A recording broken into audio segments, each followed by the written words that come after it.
All right, ladies and gentlemen, at this moment, I would like to introduce another comedic act in our midst. We're blessed that the two of them hail from Houston. He goes by name Chief Sir, Engineer, Professor, Barrister, Doctor, Chancellor. Please put your hands together for O.T. White. Please put your hands together for O.T. White. Yes, sir. Thank you. Cha-cha-cha ni bokwanu. Asim cha-cha-cha ni bokwanu. Kwanu. Kwanu ono. Ibe me ekele kwanu ono. Onyushi. Ana bekele. Good. If you're proud to be Igbo, please make some noise. Louder. They need to hear some analysis. See, I don't know about you, but I'm the proudest Igbo alive. Anybody who feels like they're prouder than me should challenge me. I'm the proudest Igbo man alive. You know, my father used to always tell me, any country you go to and you don't see an Igbo man, you should run. Because there's no money to be made there. I'm serious. If you believe me, make some noise. I'm telling you, even in this place, Iraq, now us they provide bomb parts. I'm telling you, spare bomb parts is us. I met this Igbo guy recently. He told me his name was Ben. You know, I'm like, oh, okay, that's short for Benjamin or Bernard. Do you know this guy said his name is Benediction? Can you believe that nonsense? Only an Igbo man who have twins, and name them praise and worship. I'm telling you, serious something. All right, before I get started, I want to just make a quick announcement. Nobody should come up to me after this talking about, hey man, you look like Rick Ross. I don't look like Rick Ross. Or Peter Doce, I don't look like Peter Doce. Alright? They have their own high blood pressure. I have my own high blood pressure. Alright? Alright, quick question. Who in here thinks I'm fat? If you think I'm fat, make some noise. All of you. All of you.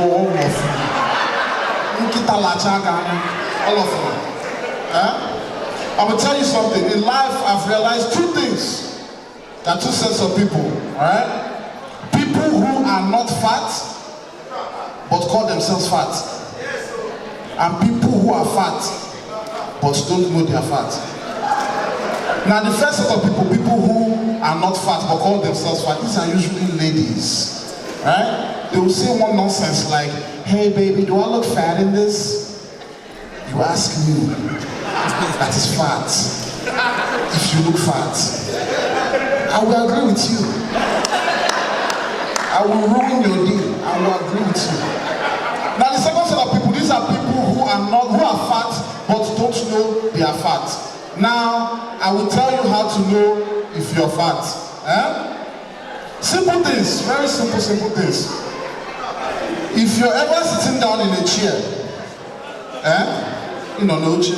you're sitting down, and you have to build momentum to stand up.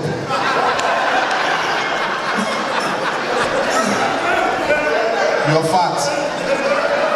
If the momentum has sound effect,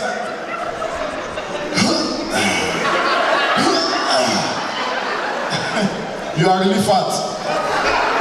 If you ever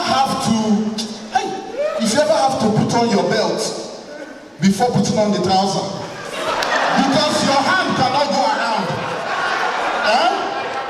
you are fat. If you ever have to tie your shoelaces before owning the shoe, because you cannot bend down, your stomach is in the way, you feel like your kidney can fly out of your back, you are fat. If you ever sit down, and the trousers goes like this in the back, like this, instant wetting, you're fat. If If you are ever walking around and you constantly do this with your clothes, because it's getting stuck in the contours of your body, you are fat. If you sweat in Canada during winter, I'm telling you, you are fat. If this one is important too, if you snore while awake, you are fat. Get the jollof rice. Are you ready? You are fat. If you're a man and you run like this because your breast is flying, you are fat.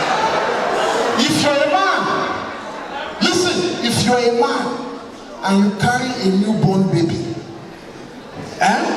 newborn baby, and this baby begins to breastfeed, you are fat. My brother, you are lactating. Something is wrong. You need to consult a doctor. Alright? Now I will make a quick disclaimer. None of these things I've stated about me as an individual. Alright? I have fat friends. I observe them. Alright? Thank you. I'd like to talk about who here watches Nollywood movies. If you watch Nollywood movies, make some noise. All of you should be ashamed of yourselves. Nollywood is nonsense. Serious nonsense. I was watching this one Nollywood film. It was set back in the 1800s or so, before the white man came and raped our land. So you see, huts, people tying wrapper, doing all those ancient tattoo looking something on their body and stuff. Nice setting, fine film. All of a sudden in the background you see one woman cheap. And what is most of the person nobody thought to edit that out. Now one thing that pisses me off about Nigerian movie, for example, you see a scene like this. Armed robber is running, police is chasing them. First, you know this is not realistic because Nigerian police don't pursue anybody. But anyhow, Nigerian police is pursuing armed robbers. You see the police clearly shoot this armed robber in the leg.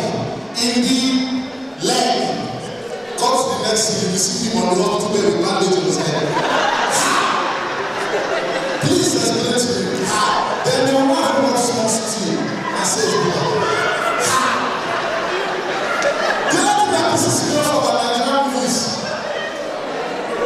I don't know about what is in Nigerian movies, no matter the sickness, illness, disease, anything, when they are person, the number one symptom is what? Cough. I came to America in time of MySpace. During this time, there was this girl I was talking to online. We have been chatting for a while. All of a sudden, she texts me saying, "Hey, wanna come over and chill?" Oh my, look at my watch. It is like 12:30. And my mother always told me, nothing of God happens past 12 a.m. I should have listened to her, but I proceeded. So I go out to this girl's house. She answers the door. She's wearing the sexiest outfit ever. You know those short shorts where the lobe of their bum bum will be hanging out? Hey! Nah, man, that's my back of me. Hey!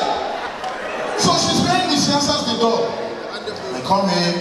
She said, "Hey, let me, she wants to offer me a beverage. Being a nice host." So I go in, doing a program, I'm looking at pictures on the wall. Being a nosy Nigerian, I'm like, okay, that's nice. So I come across this one peculiar picture of this small, muscular guy, with Akobi everywhere, just hard.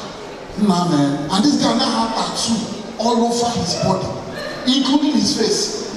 This kind of person does not care about anything in life. As in anything, this person can kill. And I said, okay, who's this? She said, "Oh, that's my daddy." Your daddy? She said, "Yeah, he just got out of jail." Got out of jail? Is he in the house? She said, "No, okay, cool." So now we're chilling. Now time for Netflix and chill. Huh? Watching Netflix, we're chilling. Me, I'm calculating how to make my move. I want to kiss this girl. I don't know how to take kiss this girl. I don't depress the thing from my mind. I say, okay, you know what? Whatever, I'm going to kiss this girl. As I form my mouth to make I kiss this girl, guess who walks in? Muscular father. Guess what I did? I switch. I say, oh my God, you're so cute. I love your muscles. That's real? That's nice. That's so nice. So the girl probably look at me like, nigga, are you gay? I'm like, no, I just don't want to beat me up. So everything they cool when they chill. Now I got to come out, go house because everything don't cast. Nothing is happening again. So I'm going to my car. From one dark abyss, one corner like that, I hear a voice say, hey, I think you cute too.